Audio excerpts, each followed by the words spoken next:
So one more time, let's stand up for the Philippine National Anthem. Bayang magiliw, pelas ng silanganan, alab ng puso, sa dibdib mo'y buhay. Lupang hinirang, duyan ka ng magiting, sa manlulupig, di ka pasisiin. Sa dagat at bundok, sa simoy at sa langit mong bughaw, may dilagang tula at awit sa paglayang minamahal. Ang kislap ng watawat mo'y tagumpay na nagniningning. Ang bituin at araw niya kailan pa may di magdidilim. Lupa ng araw ng walhati pagsinta, buhay langit sa piling mo.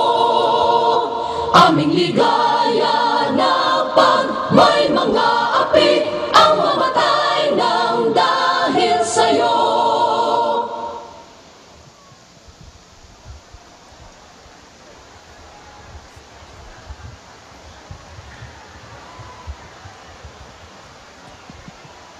Hello?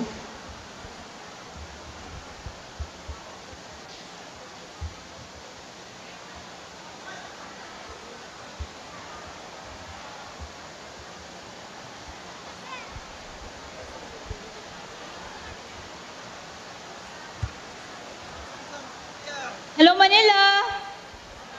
Can you hear me? Okay. Pasensya na at nahuli ang ating national anthem. Hay nako. Ganyan naman talaga kayo mga taga Mindanao, mga Muslim. Lagi kayo nahuli. Wala kayong pagpapahalaga sa bansang Pilipinas. Ang lupang hinirang, ang simbolo ng ating pagka-Pilipino. Ako, inaawit kayo ng buong puso at buong diwa. Kayong mga Moro, hindi! Ano? Pinaniniwalaan mo lahat ng sinasabi sa'yo? Siyempre, base sa mga naririnig at nababasa ko, kayong mga Muslim, inuuna niyo pa ang pagiging Moro niyo kaysa sa pagiging Pilipino. Ano masama doon? Ang sabi ng lolo ko, mas naunang dumating dito ang mga Muslim kaysa sa mga Kristiyano Kastila. At isa pa, sa pagkakala mo, hindi kami nasakop ng mga Kastila, hindi katulad nyo. Yan ba ang dahilan kung bakit hindi ka naniniwala sa amin? At kung bakit hindi mo pinapahalagahan ang pagiging Pilipino mo? Oo, at marami pang ibang dahilan. Kayong mga Kristiyano ang kumamkam ng mga lupain dito sa Mindanao. Kaya nga, hanggang ngayon, walang kapayapaan ng Pilipinas. Diyos por santo kay barbaridad, kalokohan. Hindi pa yan. Hindi ba kayo aware na kayong mga Muslim ang siyang dahilan ng karahasan dito sa ating bansa? Kayong mga Muslim, mga rebelde, Abu Sayyaf! Ignorante ka pala. Palibhasa, wala kayong alam sa amin. At karamihan sa inyo, ayaw kami kilalanin. Hay nako. Bakit nga ba ako nakikipag-usap sa isang tulad mong Muslim? Kung sabi nga ng Diyos niyong si Allah, wag kayong makikipag-usap sa hindi Muslim o sa taong hindi Muslim na katulad ko. At bakit rin naman ako makikipag-usap sa'yo kung ikaw nga hindi pantay ang tingin mo sa amin? Ha?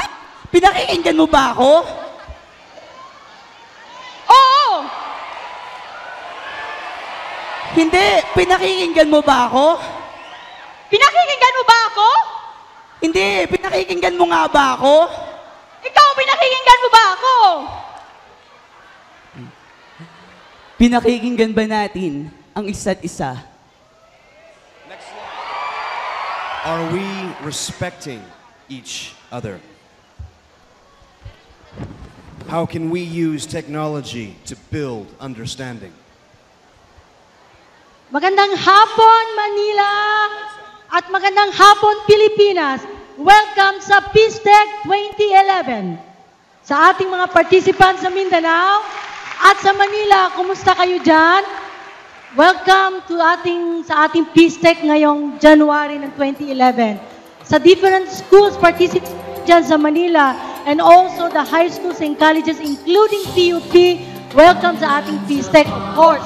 Sa ating partner, ang OPAP at ang DSWD, welcome. And of course, to you. Atom, welcome sa ating Pistek. Hello! Magandang hapon, Pilipinas! At syempre, magandang hapon sa ating mga kaibigan dyan sa Iligan. Magandang hapon sa lahat ng mga estudyante na kasama natin sa Iligan at ang mga dumayo pa mula sa Marawi City. Meron akong listahan dito ng mga eskwelahan pero sama-sama sila ngayon sa kanilang venue. Magandang hapon sa inyong lahat. Kayo ay aming naririnig loud and clear dito sa Maynila. Ngayong hapon, excited na ba kayo sa ating programa, Iligan at Manila? Yes. Excited? Yes, excited, Atom. Okay, good. Ang ating tema ngayong hapon, babanggitin ko lang sa inyo Building Understanding Through Technology o sa Tagalog, paggawa o pagbuo ng pagkakaunawa sa pamamagitan ng teknolohiya. Bakit natin ito ginagawa?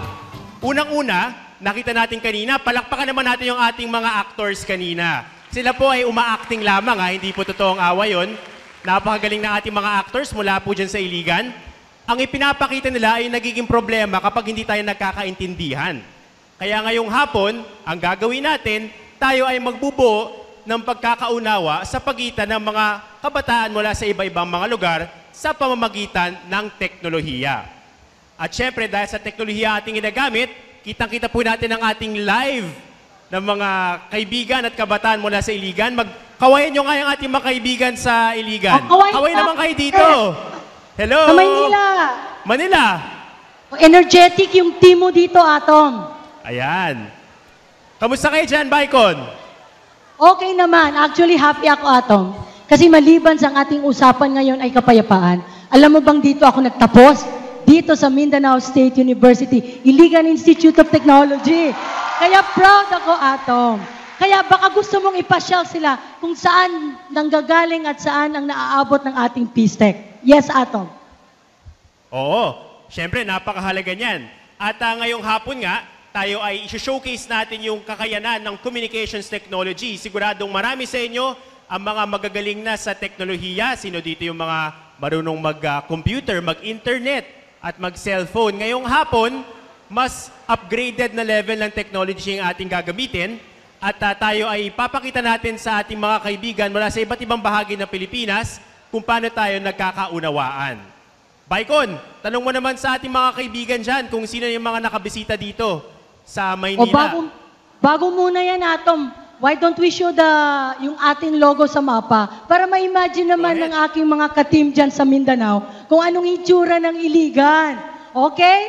Okay, So yung tignan ating natin. logo, pakita natin, Atom.